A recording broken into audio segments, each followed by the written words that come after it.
بسم اللہ الرحمن الرحیم۔ شروع کرتا ہوں اللہ کے پاک نام سے جو بہت بڑا مہربان نہایت رحم والا ہے۔ دوستو، بہنوں، بھائیو، بزرگوں، السلام علیکم ورحمۃ اللہ وبرکاتہ۔ تاریخ اسلام میں ہم سلطنت عثمانیہ، دولت عثمانیہ کی سیریز شروع کیے ہوئے ہم اس میں آپ کو خوش آمدید کہتے ہیں۔ تو دوستو، بہنوں، بھائیو، بزرگوں، کیا آپ جانتے ہیں کہ ایک چھوٹی سی خانہ بدوش ریاست نے کیسے 3 بڑے اعظموں پر حکومت کی تھی؟ ایک قبیلہ تھا، چند سو سپاہی تھے، اور ایک خواب تھا جو بعد میں سلطنت عثمانیہ کہلایا۔ وہ قبیلہ تھا کائی قبیلہ۔ یہ کہانی ہے تلوار کی حکمت کی اور اس عزم کی جس نے قسطنطنیہ کی دیواریں بھی گرا دی تھی۔ لیکن سوال یہ ہے کہ کیا یہ سلطنت صرف طاقت سے بڑی تھی یا اس کے پیچھے کوئی نظریہ، کوئی ایمان، کوئی حکمت عملی تھی؟ آج ہم اس 37 نمبر قسط میں آپ کو خوش آمدید کہتے ہیں، اور یہ سفر ہم نے جو شروع کیا ہے جو ہمیں لے کر جائے گا ارطغرل سے سلیمان اعظم تک۔ لیکن اس پوری داستان کو سمجھنے کے لیے ہمیں چند سال پہلے جانا ہوگا۔ دوستو، بہنوں، بھائیوں، بزرگوں، جیسے کہ ہم کل بیان کر رہے تھے، اور سب سے زیادہ انتشار ینیچری کی خود سری سے پیدا ہو رہا تھا۔ یہ زوال کی باتیں کر رہے ہیں ہم۔ اتفاق سے اسی سال میں ہنگری اور آسٹریلیا سے جنگ چھڑ گئی تھی اور ینیچری کو سلطنت کے باہر بھیجنے کا موقع ہاتھ آ گیا۔ ابتدا میں عثمانیوں کو کامیابی ہوئی، مگر سسک کے معاصرہ میں حسن پاشا والی بوسنیا کو شکست کھا کر پسپا ہونا پڑا تھا، اور وہ دریا عبور کرتے ہوئے ڈوب کر ہلاک ہو گیا تھا۔ یہ خبر سن کر سنان پاشا فوراً ادھر روانہ ہوا۔ اسی دوران میں بودا کے پاشا کو آسٹریا کی فوجوں سے شکست ہوئی اور چند عثمانی قلعوں پر آسٹریا کا قبضہ ہو گیا تھا۔ تاہم فریقین کی فتوحات کے اب تک تقریباً برابر تھے، لیکن 1594 عیسوی میں مولڈویا، بلچیا اور ٹرانسلوینیا نے بغاوت کر کے آسٹریلیا سے اتحاد کر لیا تھا اور اپنے مملکوں کے تمام مسلمان باشندوں کو قتل کر ڈالا تھا۔ ابھی آسٹریلیا کی جنگ جاری ہی تھی کہ ایران سے بھی پھر لڑائی شروع ہو گئی، جس میں ابتدا عثمانی فوجوں کو کامیابی حاصل نہ ہو سکی تھی۔ اسی سنہ میں 16 جنوری 1595 عیسوی کو مراد کا انتقال ہوا۔ سلطان مراد کا انتقال جب ہوا، وہ فطرتاً بہت نیک اور صلح جو تھا۔ اس کی تخت نشینی کے وقت سلطنت عثمانیہ جس پایا کمال کو پہنچ چکی تھی، مراد میں اگرچہ اس برقرار رکھنے کی صلاحیت نہ ہوتی، اور حرم کی دخل اندازی سے نظام سلطنت میں طرح طرح کی خرابیاں پیدا ہو گئی تھی، تاہم ان خرابیوں کی ذمہ داری تنہا اس کی ذات قرار نہیں دی جا سکتی۔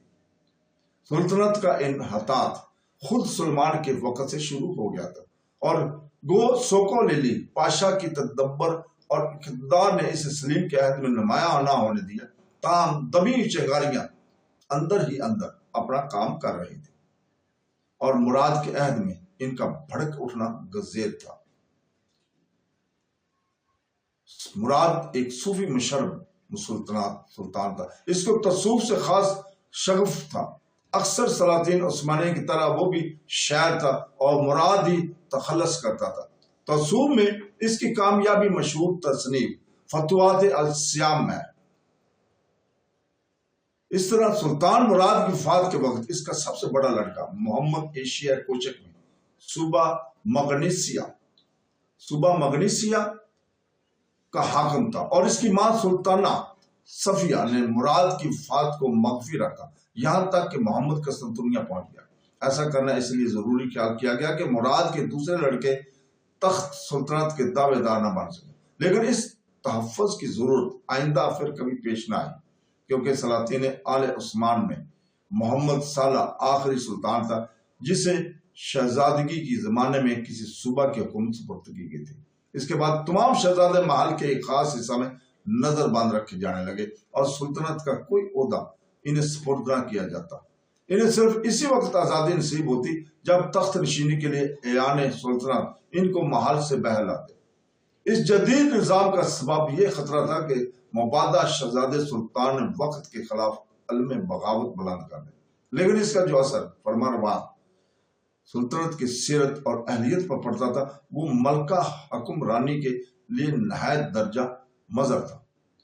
محمد ثالث نے تخت نشین ہونے کے بعد پہلا کام یہ کیا تھا کہ اپنے بھائیوں کو فوراً قتل کروا دیا تھا، اور اس طرف سے مطمئن ہو کر تخت نشینی کے 8ویں روز وہ جامعہ صوفیہ میں جلوس کے ساتھ نماز ادا کرنے گیا اور فوج کی خوش نویدی حاصل کرنے کے لیے اتنی کثیر مقدار میں انعامات اور بخششیں تقسیم کی کہ اس سے پہلے کسی سلطان نے نہ کی تھی۔ پھر وہ ہنگری میں کمک بھیجنے کی تیاری کرنے لگا، لیکن اس تیاری کے دوران ہی میں فوج کے 2 دستوں نے جو سلطانی بخشش سے مطمئن نہ تھے اور مزید انعامات کے خواہش مند تھے، صدر اعظم فرہاد پاشا کو گھیر کر اپنے مطالبات کی منظوری کے لیے سخت لہجہ میں اصرار کرنا شروع کر دیا۔ فرہاد پاشا نے انہیں سرحد پر جانے کا حکم دیا اور وعدہ کیا کہ ان کے مطالبات وہی پورے کیے جائیں گے۔ اس پر انہوں نے اور زیادہ برہمی ظاہر کی اور فرہاد پاشا کو دھمکانے لگے۔ فرہاد پاشا نے ان کی یہ خود سری دیکھ کر کہا، کیا تم نہیں جانتے کہ جو لوگ اپنے سرداروں کی اطاعت سے انکار کرتے ہیں وہ کافر ہیں اور ان کی بیویاں حکیمہ ہیں؟ اس طنز پر وہ نہایت بار برخطا ہوئے اور ناراض ہوئے اور مفتی اعظم کے پاس پہنچ کر فرہاد پاشا کے خلاف ایک فتویٰ چاہا۔ مفتی اعظم نے انہیں یہ سمجھا کر ٹھنڈا کرنے کی کوشش کی کہ فرہاد پاشا کے کہنے سے نہ وہ کافر ہو سکتے ہیں اور نہ ان کی بیویاں حکیمہ، لیکن ان کو مفتی اعظم کے جواب سے تسلی نہ ہو اور انہوں نے علانیہ بغاوت کر دی۔ سپاہیوں قسطنطنیہ کے سوار دستوں نے بھی ان کی حمایت کی اور سب نے مل کر فرہاد پاشا کے قتل کے لیے غول مچانا شروع کیا۔ اس شورش میں حکومت کے بہت سے اعلی عہدیدار جنہوں نے باغیوں کو ٹھنڈا کرنے کی کوشش کی تھی زخمی ہوئے۔ بالآخر ینیچری دستوں کو باغیوں کی سرکوبی کے لیے آمادہ کیا گیا اور یہ بغاوت کسی طرح فروغ ہو گئی تھی۔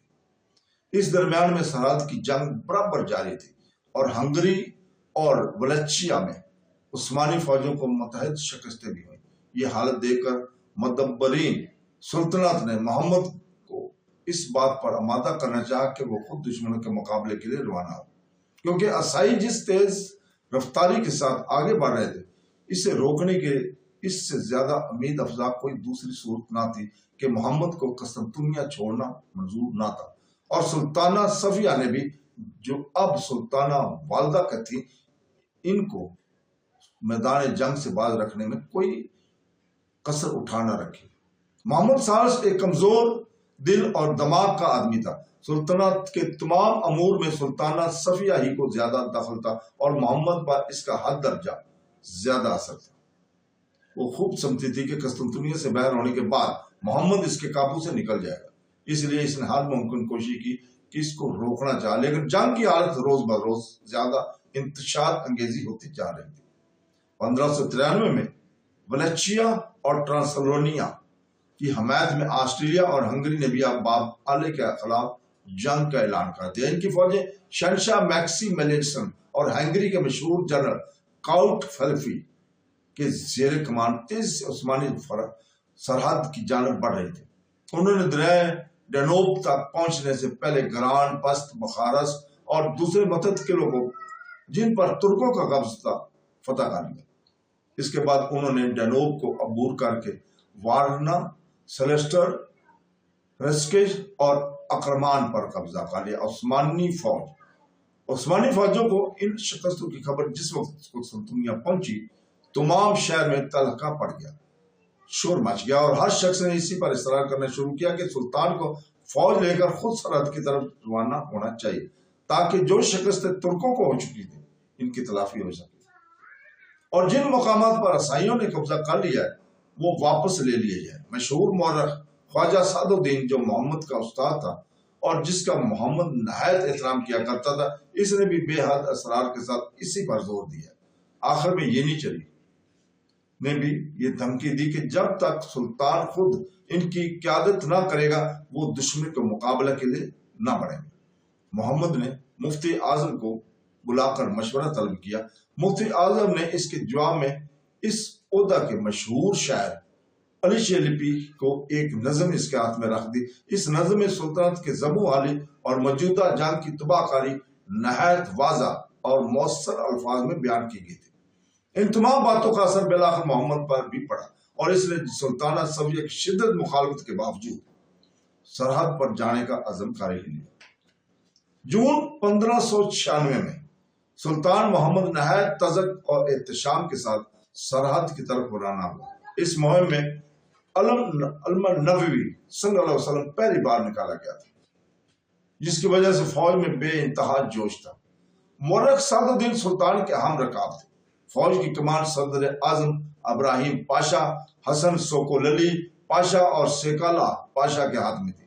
جو ہی ترکی فوج سرحد پر پہنچی، آسٹریا اور ہنگری کی فوجیں بلا مقابلہ پسپا ہو گئی اور بلغاریہ کے تمام مفتوحہ علاقوں کو خالی کر دیا گیا۔ سلطان نے ایرلا کا محاصرہ کر لیا اور اس کا محاصرہ کر کے اس پر قبضہ کر لیا۔ اس کے بعد آسٹریلیا اور ہنگری کی فوجیں ٹرانسلوونیا سے کمک حاصل کر کے پھر آگے بڑھی، لیکن ایرلا اس وقت تک فتح ہو چکا تھا۔ 24 اکتوبر سن 1596 کو فریقین کی فوجی سریٹیز کے میدان میں ایک دوسرے کے مقابلے ہوئے اور پھر 3 دن تک اس ہنگامہ کے جنگ کا سلسلہ قائم رہا، جس میں ابتدا ترکوں نے کو شکست ہوئی، لیکن آخر میں جنگ کے خاتمہ کے قریب انہوں نے عیسائیوں کی طاقت کو پاش پاش کر دیا تھا۔ پہلے روز ترکی فوج کا ایک دستہ جو جعفر پاشا کی کمان میں تھا نہایت جاں بازی کے ساتھ مقابلہ کرتا رہا، لیکن غنیم کی کثرت تعداد سے مغلوب ہو کر 1000 ینیچری اور 100 سپاہی اور 43 توپوں کے نقصان کے تحت اسے پسپا ہونا ہی پڑا۔ اس ابتدائی شکست کے بعد سلطان نے فوجی افسروں کو جمع کر کے مشورہ کیا اور یہ خیال ظاہر کیا کہ جنگ فی الحال موقوف کر دی جائے اور فوج کو واپسی کا حکم دے دیا جائے۔ مورخ سعد الدین نے اس رائے کی شدید مخالفت کی اور کہا کہ یہ بات نہ کبھی دیکھی اور نہ سنی گئی کہ عثمانیوں کے کسی بادشاہ نے انتہائی اور ناگزیر مجبوری کے بغیر دشمن کو پیٹھ دکھائی۔ بعض سرداروں نے یہ مشورہ دیا کہ سلطان کی حفاظت کے خیال سے فوج کی کمان حسن سوکولالی پاشا کے ہاتھ میں دے دی جائے۔ سعد الدین نے اس کی بھی مخالفت کی اور کہا کہ یہ معاملہ پاشاؤں کا نہیں، یہاں خود سلطان کی ذاتی موجودگی قطعی طور پر ضروری ہے۔ چنانچہ محض سعد الدین کے عزم اور استقلال کی وجہ سے آخر میں یہ طے پایا کہ جنگ جاری رکھی جائے اور سلطان ہی اس کی قیادت کا فرض انجام دے گا۔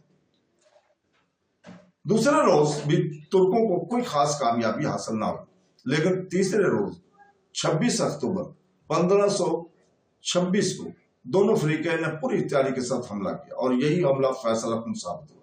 شروع میں عیسائیوں نے مکمل طور پر غلبہ پایا۔ انہوں نے ترکوں اور تتاریوں کو میدان سے بھگا کر ان کی تمام توپوں پر قبضہ کر لیا تھا۔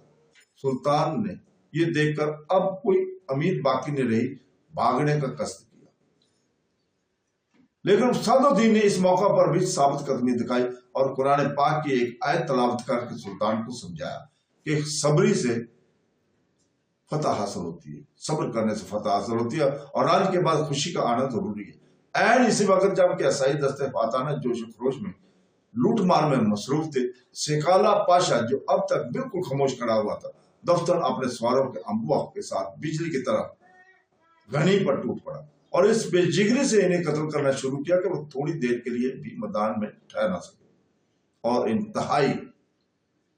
اور انتہائی سراسیمگی کی حالت میں جان بچانے کے لیے بھاگے، لیکن باوجود اس کے کوشش کے ان کے 50,000 سپاہی دلدل میں پھنس کر اور ترکوں کی تلواروں سے ہلاک ہو گئے۔ ان کے 95 توپیں اور آرچ ڈیوڈ میکسیمیلین کا جو عیسائی فوجوں کا سالار اعظم تھا، تمام زر جواہر اور فوجی سامان ترکوں کے قبضے میں آ گئے۔ لیکن ترکوں کی یہ فتح اپنی عظمت اور اہمیت کے اعتبار سے تاریخ آل عثمان کے نمایاں ترین فتوحات میں تھی۔ اس غیر متوقع فتح کے بعد، جس کا سہرا حقیقتاً سعد الدین پاشا اور سیکالا پاشا کے ساتھ تھا، سلطان محمد بڑے فخر اور مسرت کے ساتھ قسطنطنیہ کو واپس ہوا اور پھر اپنی عیش اور عشرت کی زندگی میں مصروف ہو گیا۔ ہنگری کے ساتھ جنگ کا سلسلہ کم و بیش برابر جاری رہا، یہاں تک کہ اس کے جانشین سلطان احمد اول کے عہد میں صلح نامہ ستوا توڑو کے ذریعے اس کا خاتمہ ہو گیا تھا۔ تو دوستو اس کے ساتھ ہی ہم اجازت چاہتے ہیں کل تک کے لیے۔ کل انشاءاللہ تعالیٰ ہم اگلی قسط میں آپ کے سامنے بیان کریں گے۔ اللہ حافظ۔